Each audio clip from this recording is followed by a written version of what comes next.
Tell Me About It is brought to you by Extreme Health Club.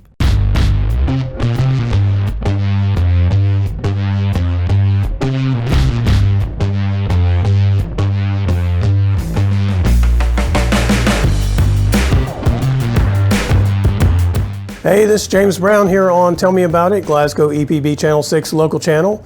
I'm with 104thescore.com. Trevent Hayes couldn't make it with us this week. He was doing some cooking for the Caverna seniors, I believe, and they must have decided they needed him a long time. So anyway, Chef Hayes has missed the show this week. You can catch the show every Thursday at 6 p.m. We record it ahead of time. You can watch it on the Glasgow EPB channel, the Glasgow EPB YouTube channel, 104thescore.com, KYS Sports TV, on your TV. And, you know, we're going to talk a little bit about some baseball and softball. Last week when we did the show, we recorded it Thursday morning because we thought all the district tournament stuff would be done by then, that the baseball and softball finals would be over with. Last week, the baseball finals were supposed to be on Wednesday. But we had weather, and it got moved to Thursday at Bowling Green High School, and it was supposed to be at 4 o'clock, and then it was at 6:30. And the way it turned out, Barron probably just could have skipped it because Warren East was on fire. You know, the Trojans had a fantastic season. They beat Warren East both times during the regular season. Second game, you know, was a close one, was a nail-biter. They came back and won that one. But Warren East, man, they've played really well here at the end of the season. They'd only lost 2 games, I think, in a month and a half, and I think those losses were to Bowling Green and Greenwood, which were 2 of the best teams in the 4th region. Bowling Green didn't even make it to the regional tournament because they lost to South Warren in the first round of the district tournament. And so, anyway, so Warren East had been on fire. Barron had played pretty well all season. And, you know, they, behind the pitching that they had of Tristan Meach and Joey Myers, pretty much had them in every game. The injury to Skylar Potter probably hurt him a little bit, actually more than a little bit, honestly, because last year he was the closer, and he was kind of the same role this year for a lot of the season. And so he was not able to pitch. So then they kind of had to start leaning on some guys who Coach Derek Alfonso, who said he believed in, but, you know, whenever the game gets going sideways, you start throwing guys out there on the mound, and you realize, most importantly, you're going to have to score some runs to win the game, and that's just not what happened. Warren East ended up winning the game 16-4. They were, you know, they were very aggressive on the base pass. They were hitting the ball extremely well. Barron, it was 4-0, and then Barron came back and tied it up. I think it was 4-4, and then East got a couple of runs, went up 6-4, and then they scored 10 runs in an inning. I mean, everything went well for them, and it all kind of went sideways for the Trojans. And that set up the situation now where when you looked at the 4th region in baseball, I think there were teams, 7 of the 8 teams were capable of winning the region, and Barron included, because they all had at least a couple of pitchers that were going to make it to where they could get through that first game pretty well. So, you know, Monroe County would be the one that I would say was the odd one out. So the ones that made the tournament were, of course, Warren East and Barron County, and Greenwood, South Warren, Franklin Simpson, Logan County, Russell County, and Monroe. So, you know, but going in, 7 of those 8 teams I thought had a chance to win it. And the way things have gone, and by the time you're watching this show, you will know who's actually won the 4th region baseball tournament. Barron opened the first game on Monday against Greenwood. They ended up losing the game 6-1. Greenwood, they had basically an inning where, I mean, their execution was perfect. They had a couple of hit and runs that were just like precision work. They got 3 runs in that inning, and the pitching was solid enough. Barron, you know, they had 2 or 3 good hits, but they didn't, I don't think they may have had 1 walk in the game. Maybe there was 1 walk for the Trojans. So the pitching, you know, was in the strike zone, made Barron put the ball in play. Greenwood, you know, smothered everything and did a good job there. And so that ended the Trojan season right there. And, then kind of what happened was Russell County and Logan County played. Logan County was a runner-up in the 13th district. Russell won that game 7-6. That was a nail-biter of the game. Monroe actually played pretty well against Warren East. Warren East won the game 8-0. Monroe, defensively played pretty well. I think Warren East kind of broke the game open like in the 4th or 5th inning. They had like 3 or 4 runs in that inning. And then Franklin and South in the first round was a dogfight. Franklin Simpson ended up winning it 3-2. And then come back around on Tuesday, and Russell County beat Greenwood 6-2, and then Warren East beat Franklin Simpson 9-3. I think was the final score Tuesday night. So your matchup in the finals is Russell County and Warren East, and it's kind of interesting for Warren East because last year was a year that everybody felt like they were the team to beat in the 4th region, and then they lost to Barron in the district final, went to Russell County when they were still, the district winners were still hosting those first round games. So they went over there and lost to Russell County and kind of derailed what was supposed to be their season to win. So we have a rematch of that first round game from last year in the championship game. Like I said, you'll know who won it, but it's an impressive run there by Warren East to get back and kind of make amends for the things that didn't go well for him last year. Interestingly enough, Dalton Shoemake, who played at Glasgow High School, was a pitcher, that kind of stuff, played at WKU, is one of the assistants there at Warren East. So, good luck to them. I'm giving it to them after the fact. So anyway, the 4th region baseball tournament turned out to be pretty interesting.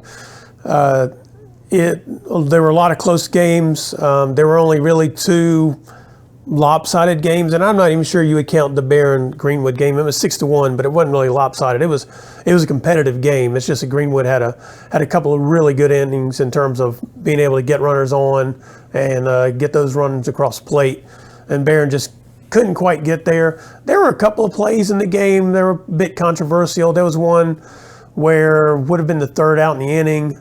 That turned out to be Greenwood's first run of the game. Play at first base. The official said the runner beat the throw. I wasn't in a perspective where I could really. I was shooting down the line with my camera, and it looked like maybe if the official had said that the first baseman was pulled off by the throw, the ball had been hit down the third base side, I'd have bought that. I didn't think the runner beat the throw. And so that one was a little bit sketchy. And then there was a play at third base where I think it was J.P. Hyde was called out for an illegal slide, and that may have been the right call. He kind of came in a little high. And now the guy who's the third baseman covering the bag was in the base path. So, it's just one of those calls. It's whichever way it's going to go. The official's just going to have to make a decision, I suppose, and he did. So you look at both those plays, and they went against Barron, and so they were a little upset about that. But one of them I thought was wrong. One of them was probably the right call. That's kind of the way I saw it. So that's why I say that game was probably closer than the 6-1 run, 6-1 difference, and it was a heck of a season for the Trojans. They picked up 20 wins this year. They had one senior, of course, that is Tristan Meach, one of their starting pitchers. He was very good, left-hander. So they're going to miss him, but they have a lot of talent coming back. They ended up playing a couple of freshmen in the field and, sophomores in the batting order. The Hyde brothers, Joey Myers, all those guys are juniors. Axel Dysham was a junior. So,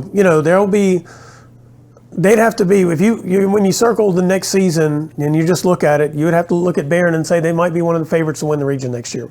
I'd say they probably would be. So tough out, good season, and should be another good one next year, I do believe. Anyway, this is Tell Me About It. I'm James Brown. We'll be right back to talk about some 4th region softball.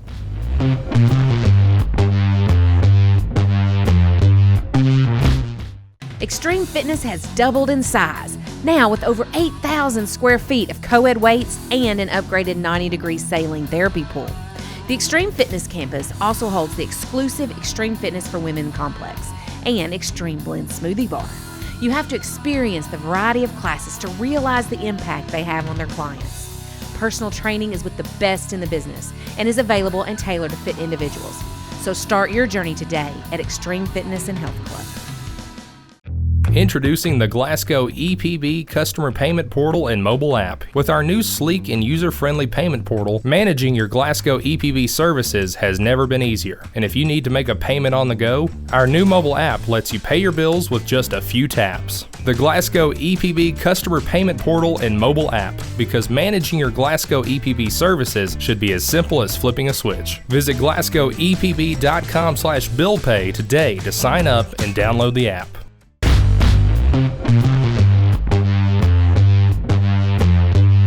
Hey, this is James Brown. Welcome back to Tell Me About It here on Glasgow EPB Channel 6, the local channel. Show airs every Thursday, 6 p.m. When you're watching this, Barron County will be playing South Warren in the 4th Region Softball Championship game. The Trojanettes had an outstanding first round win in the 4th Region. They played at 5:30. The game may have been at 6 o'clock. On Monday, they ended up backing up at times because we had the storms that rolled through on Sunday. We had a lot of rain, caused a fair amount of damage in certain parts of Warren County and Barron County. So all that had to be cleaned up. So they kind of backed up the actual start times for the softball through the day, just to give the field over there at WKU some more time to dry and conditions to improve. So anyway, Barron opened against Greenwood. It's a kind of draw. I think Barron County had beaten Greenwood twice in the past, but never in the regional tournament.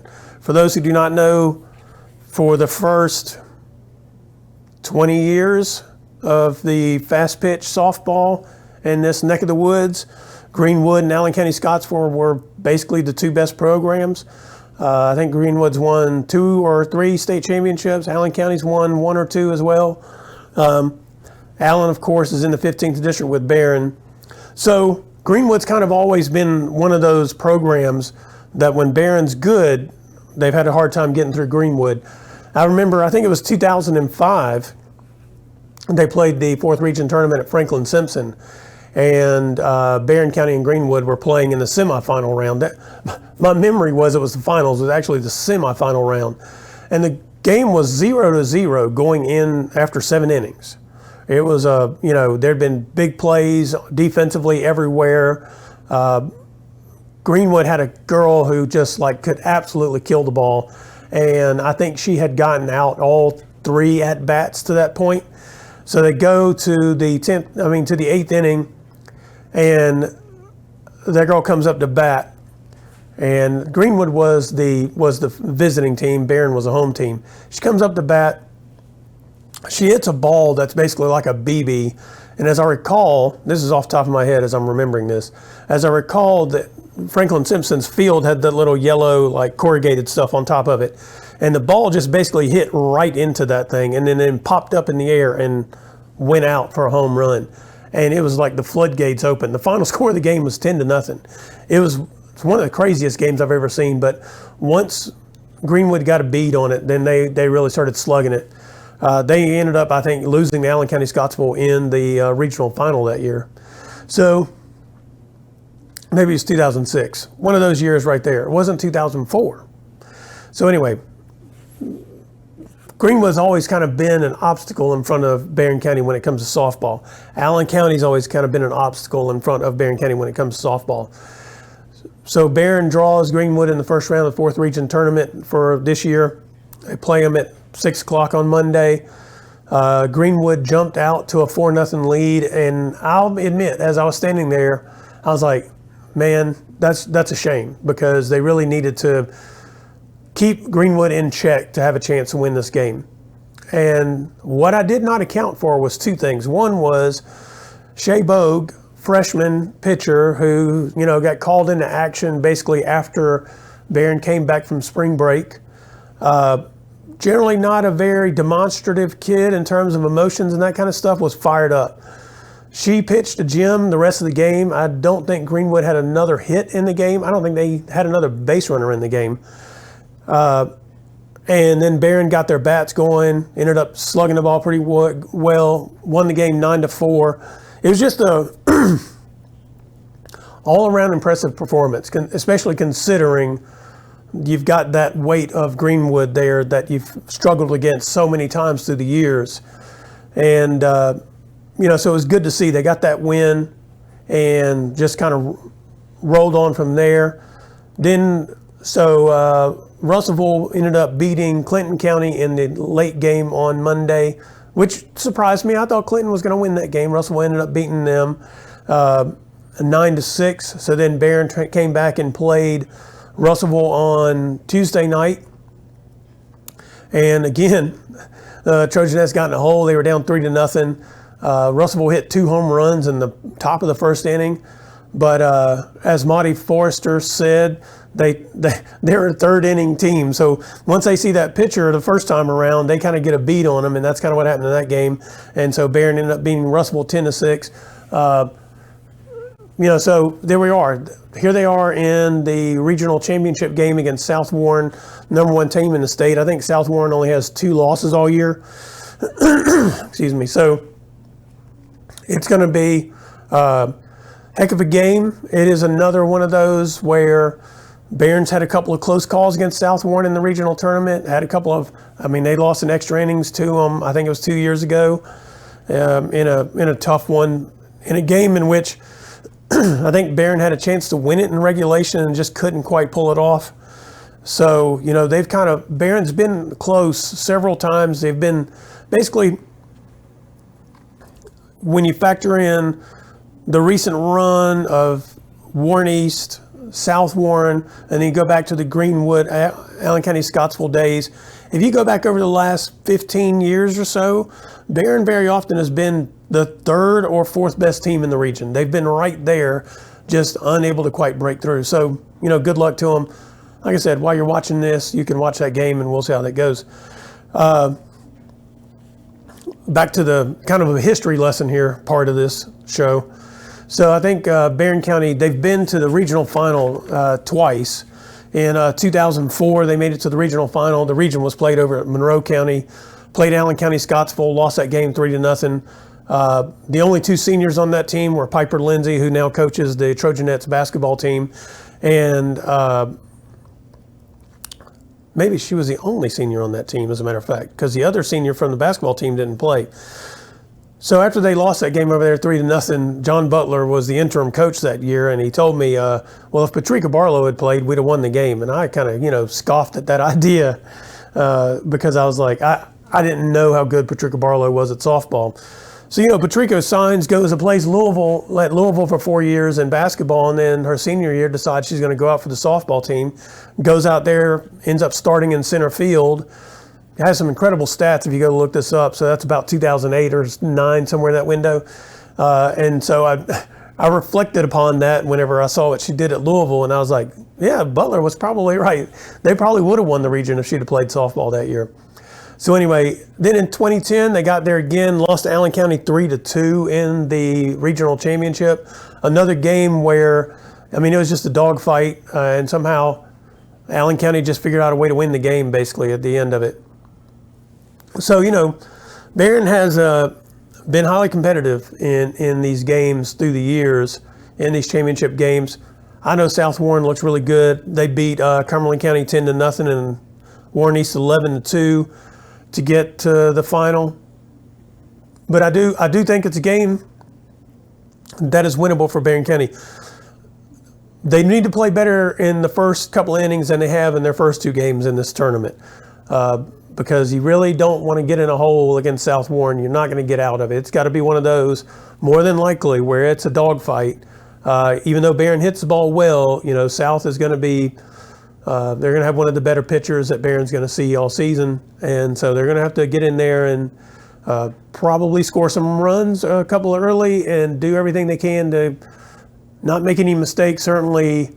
And I'm not saying Shea Bogue has to be perfect in the circle, but she needs to really pitch like she did the last 3 innings against Greenwood. They need that performance from her from the get-go, but hey, she's being pressed into a situation that's pretty difficult for her. She's a freshman. She didn't start the season as the #1 pitcher.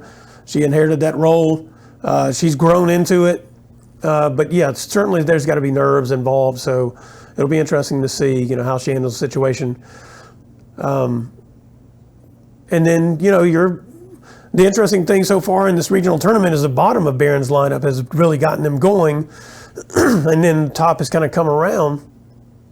But, the top of the lineup probably has to be a little better from the get-go as well and get some runs, be aggressive. It'll be interesting to see how it goes. I think they can win the game. They believe in themselves. As long as they believe in themselves, they have a chance. And South Warren is ranked as the #1 team in the state. I don't know if they are the best all-around team. I've not seen them all. But if Barron can compete there and figure out a way to win that game, they are a team that can go to the state tournament and probably cause some problems. So good luck to them on that front as well. Well, I think that's all about that I can give you this week on the sports world here in Barron County and Glasgow. I will leave with this, though. Caverna named a new boys basketball coach on Tuesday. Well, they had the press conference on Tuesday. Terrence Miles, he was at Thomas Nelson before, so he'll be taking over there at Caverna. The Colonels going into next year, if everything stays the way it was, like this past year with the sophomore class they had, would have to be considered one of the favorites in the 5th region. They've got to be a contender for that 5th region title next year. So, hopefully they can get it done. They were going to go start practicing right away and do a summer schedule. So, good luck to those guys. Hopefully they have a good season and good summer. All right, this is James Brown here on Tell Me About It. Glasgow EPB Channel 6, local channel. We'll see you again next week at 6.